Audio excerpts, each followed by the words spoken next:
Everyone, welcome back to the channel. तो आज है हमारी 12th की अकाउंट्स की क्लास के पहले चैप्टर का पार्ट 3।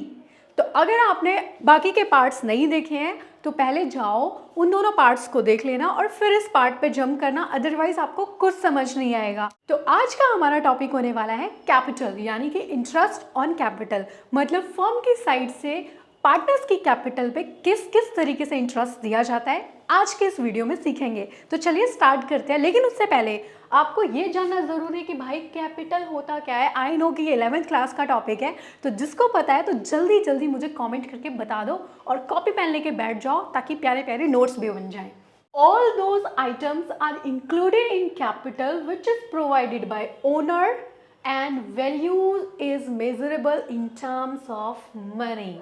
जी हाँ, तो भाई एक बंदा है, वो अपनी कंपनी स्टार्ट करना चाहता है तो पहले उसको पैसा लगाना पड़ेगा। तो जो भी उसका पैसा होगा वो चाहे वो कुछ भी लाए अपनी कंपनी को स्टार्ट करने के लिए, फर्नीचर, असेट्स, अपनी ज़मीन, जो भी कुछ वो लगा रहा है तो वो उसकी कैपिटल है। और कैपिटल को हम एक इजी वे में और फाइंड आउट कर सकते हैं कि भाई जो भी वो पैसा लगा रहा है, जो भी वो चीज़ें लगा रहा है, आज की डेट में उसकी जो वैल्यू है मनी के बराबर है, तो वो सभी चीज़ें उसकी कैपिटल में इंक्लूड होंगी। अब पार्टनर्स में क्या होता है भाई, देखो भाई ये एक फर्म है, फर्म, ठीक है, ये ए है, ये बी है, ठीक है भाई। इन्होंने फर्म पे पैसा लगाया, इन्वेस्ट किया, ठीक है। फर्म इनको इंटरेस्ट ऑन कैपिटल देगी। क्यों देगी? क्योंकि भाई एक चीज गौर करो, अगर ये पैसा वो एक बैंक में रखते तो बैंक इनको इंटरेस्ट देता, देता कि नहीं देता? सेम इसी तरीके से फर्म बोलते हैं कि भाई हमारे ऊपर आप इन्वेस्ट करोगे तो हम आपको उसके बदले इंटरेस्ट ऑन कैपिटल पे करेंगे। इसीलिए ये P&L अप्रोप्रिएशन अकाउंट में डेबिट साइड आता है, क्योंकि फर्म का ये खर्चा हो जाता है। याद है, मैंने आपको बताया था प्रीवियस क्लास में। चलो अब हम क्वेश्चंस की ओर बढ़ते हैं, ताकि क्वेश्चन करेंगे तो आपको काफ़ी अच्छे से समझ में आएगा।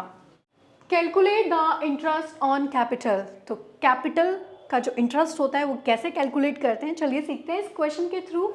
ए and B as a partner, they invested 1 lakh and 3 lakh respectively on 1st April 2018 to 31st March 2019। यानी कि उन्होंने पूरे एक साल तक के लिए यही अमाउंट इन्वेस्ट किए हैं अपनी कंपनी को स्टार्ट करने के लिए। Calculate the interest on capital at the rate per annum. मतलब भाई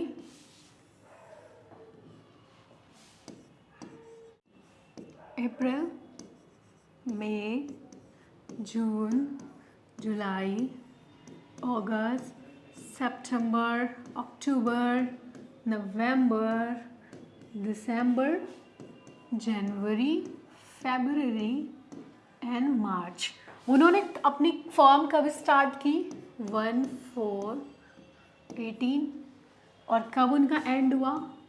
वही हमारा सेम अकाउंटिंग ईयर होता है, ठीक है भाई। ए ने अपना अमाउंट कितना इन्वेस्ट किया है? 1 लाख रुपए। बी ने किया है 3 लाख रुपए। आईओसी क्या है? Eight the rate 10% per annum, ठीक है भाई। हमें इस कैपिटल पे उनको पूरे साल के लिए इंटरेस्ट पे करना है, तो हम कैसे करेंगे?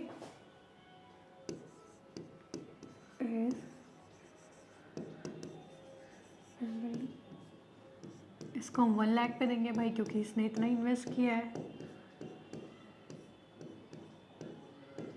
और बिजनेस पूरे साल चला है, बीच में कोई भी चीज़ें नहीं हुई हैं इधर उधर।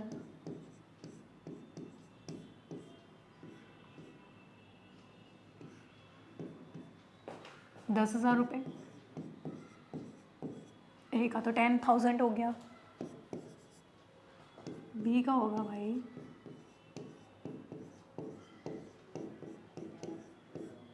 3 लाख का 10% फॉर 12 मंथ्स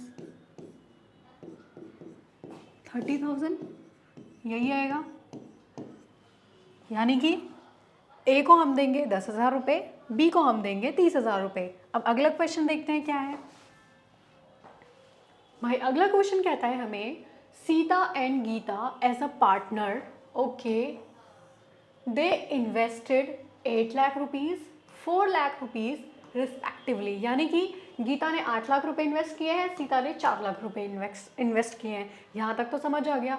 ऑन 30 जून, यानी कि उन्होंने अपना बिजनेस कब स्टार्ट किया, 30 जून। डेट का बहुत बड़ा भयानक सा लोचा होता है, तो भाई क्वेश्चन को एकदम खुले माइंड से, एकदम दिमाग खोल के पढ़ना कि उसने कौन सी डेट लिखी है। कभी कभी बच्चे पूरे साल का इंटरेस्ट पे करके आ जाते हैं और क्वेश्चन में लिखा होता है 6 महीने 9 महीने। तो डेट हमेशा अच्छे से क्वेश्चन को ध्यान से पढ़ना है और डेट को हमेशा अपने दिमाग में फीड कर लेना है, ठीक है। At the end of the year calculate the interest on capital at the rate 10% per annum, okay. फिर हम अपना एक नोट खींचेंगे। उन्होंने अपना बिजनेस कब स्टार्ट किया, 30 जून 80, ठीक है, यानी कि 30 जून के लास्ट में किया है। इसका मतलब 1 जुलाई, अगस्त, सितंबर, अक्टूबर, नवंबर, दिसंबर, जनवरी, फरवरी, मार्च, यहाँ पर उनका अकाउंटिंग ईयर फिनिश हुआ होगा। अब आप पूछोगे कि भाई ये 30 जून क्यों नहीं कैलकुलेट किया, भाई वो महीना तो पूरा ख़त्म हो गया ना, हम इंटरेस्ट ऑन कैपिटल तो अगले मंथ से स्टार्ट करेंगे, ठीक है। तो इसलिए जुलाई, अगस्त, सितंबर, अक्टूबर, नवंबर, दिसंबर, जनवरी, फरवरी, मार्च। तो भाई गीता ने कितने पैसे लगाए थे, 8 लाख, ओके। सीता ने लगाए 4 लाख।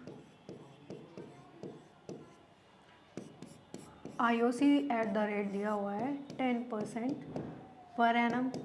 जल्दी से वीडियो को पॉज करो, अपनी नोटबुक में इस वाले क्वेश्चन को सॉल्व करके दिखाओ। तो हम इनको इंटरेस्ट ऑन कैपिटल कितना देंगे, गीता को देंगे भाई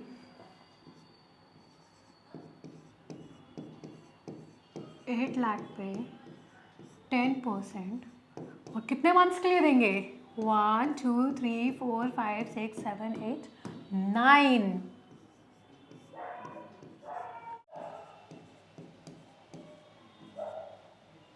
ये कुछ 60,000 आएगा आपका।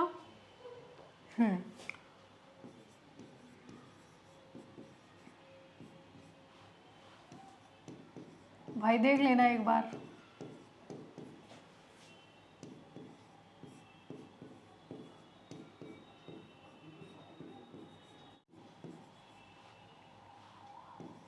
ये आ जाएगा आपका 30,000, यानी कि गीता का जो इंटरेस्ट ऑन कैपिटल होता है वो होता है हमारा 60,000 और सीता का इंटरेस्ट ऑन कैपिटल होता है 30,000। हाँ, एकदम शानदार और बेहतरीन सवाल। तो इस तरीके से भी इंटरेस्ट ऑन कैपिटल आपसे पूछा जाता है। अब एक अगला सवाल जो कि बहुत ही इंपॉर्टेंट है, और वीडियो को पॉज करके इसको पढ़ो और साथ ही साथ सॉल्व करने की कोशिश करो। तो चलिए पढ़ते हैं क्या है भाई।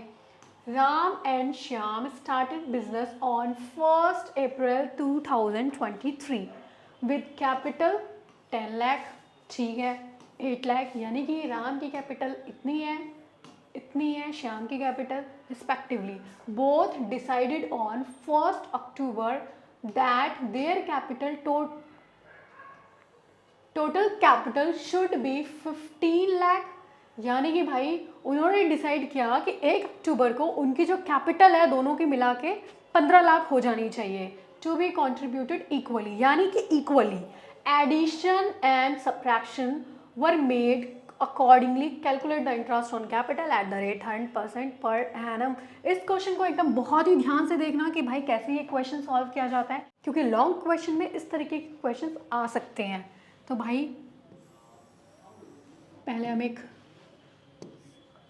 कैलेंडर बना लेंगे। भाई उन्होंने अप्रैल में अपना बिजनेस स्टार्ट किया है,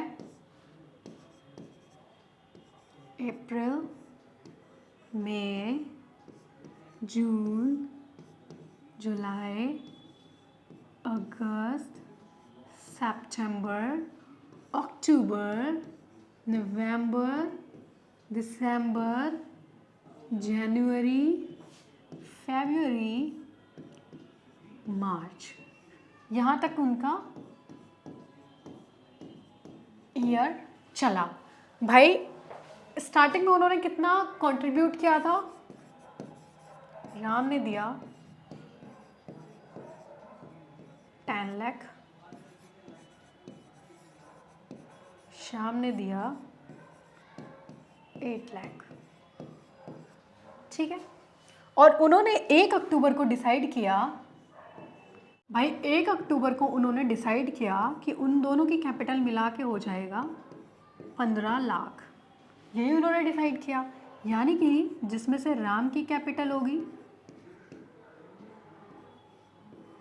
7,50,000 और श्याम की कैपिटल होगी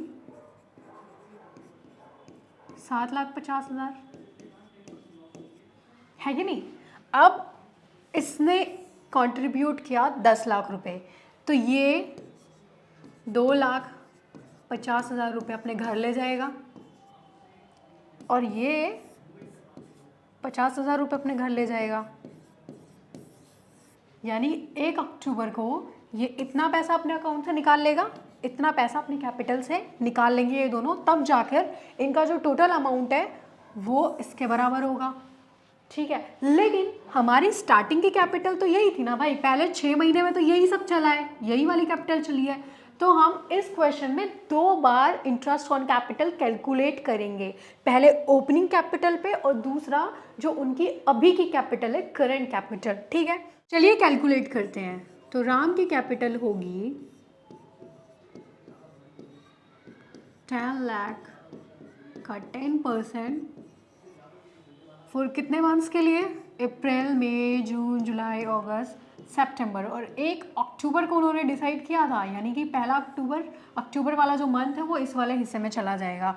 1 2 3 4 5 6 मंथ्स प्लस करेंगे हम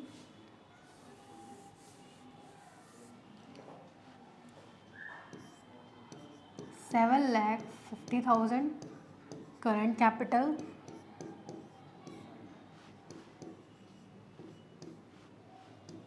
अगले 6 महीने के लिए यही होगा। सॉल्व कर लो अब।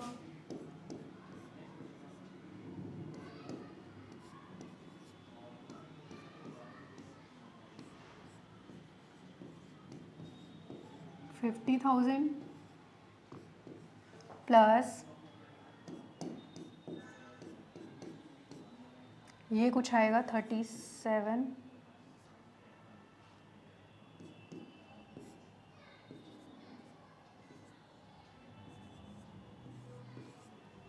$37,500, 87,000 यही आएगी इसकी कैपिटल। सेम इसी तरीके से हम श्याम की कैपिटल का भी इंटरेस्ट निकाल लेंगे। भाई इसने स्टार्टिंग में जो पैसा लगाया था 6 महीने के लिए 8 लाख रुपए,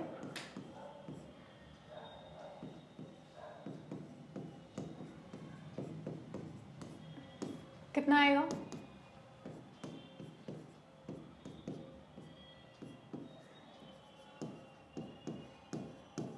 $40,000, ठीक है। और सेम यही वाला अमाउंट आ जाएगा इसकी अगले 6 महीने की जो कैपिटल है उस पर ये वाला इंटरेस्ट आ जाएगा। भाई दोनों की कैपिटल तो इक्वल हो गई, यानी कि 40,000 प्लस 37,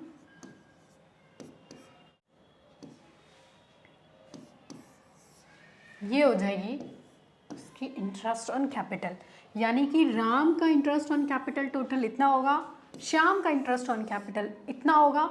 कहने की टोटल कुल मिलाकर इसमें समझने वाली बात ये है कि पार्टनर्स कभी भी पैसा लगाएंगे, कभी भी पैसा निकालेंगे, तो हमें अपने जो हमारे टाइम पीरियड है हमें उसको ध्यान रखना है, कब वो बिजनेस स्टार्ट हुआ है हमें उसको ध्यान रखना है, और रेट ऑफ इंटरेस्ट क्या है हमें उसको ध्यान में रखते हुए इस तरीके से उस क्वेश्चन को सॉल्व कर देना है। तो आशा करती हूँ कि आपके जितने भी इंटरेस्ट ऑन कैपिटल को लेकर डाउट थे वो सभी क्लियर हो गए होंगे। अगली क्लास में हम अगले टॉपिक के साथ मिलेंगे, तब तक के लिए बाय।